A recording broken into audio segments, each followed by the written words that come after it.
Radio Mélodie. Cette semaine, c'était la journée mondiale des troubles alimentaires et aujourd'hui, avec Christiane, on va se pencher sur le cas de l'anorexie. Bonjour Christiane.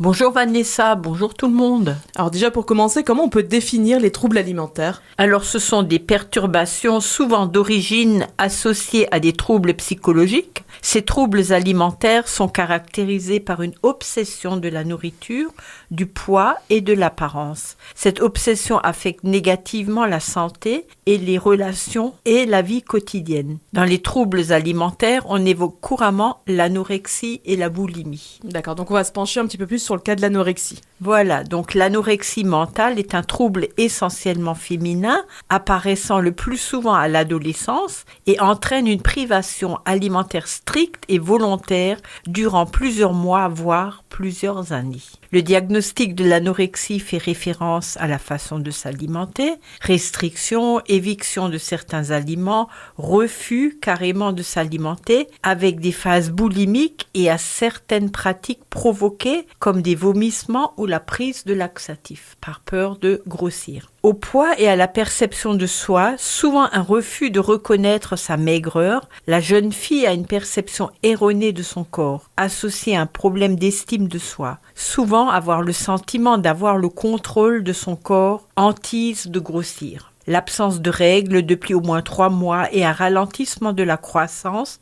sont des indicateurs importants. Souvent, les jeunes filles anorexiques sont perfectionnistes, ont des phobies, des troubles obsessionnels, des addictions comme la drogue, l'alcool, ou ces jeunes filles ont été ou sont victimes d'actes de maltraitance ou de violences sexuelles. Alors j'imagine aussi, Christiane, que l'anorexie peut conduire à d'autres troubles de la santé du coup.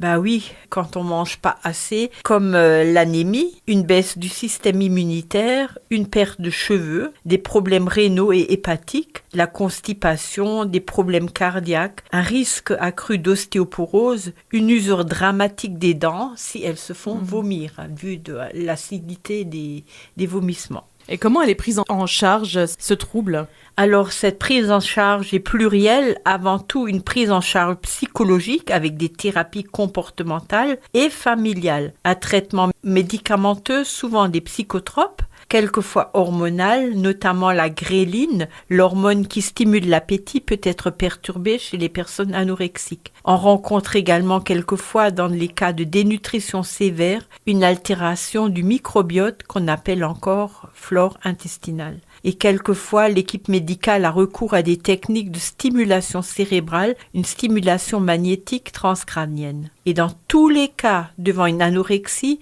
une prise en charge médicale est absolument nécessaire, car sans suivi médical, l'issue peut se révéler dramatique. Il y a déjà eu des morts, Merci beaucoup Christiane, je rappelle donc que tu es naturopathe. La chronique, on la retrouve sur le site de la radio, radiomélodie.com. Et Christiane, moi je te dis à la semaine prochaine. À la semaine prochaine.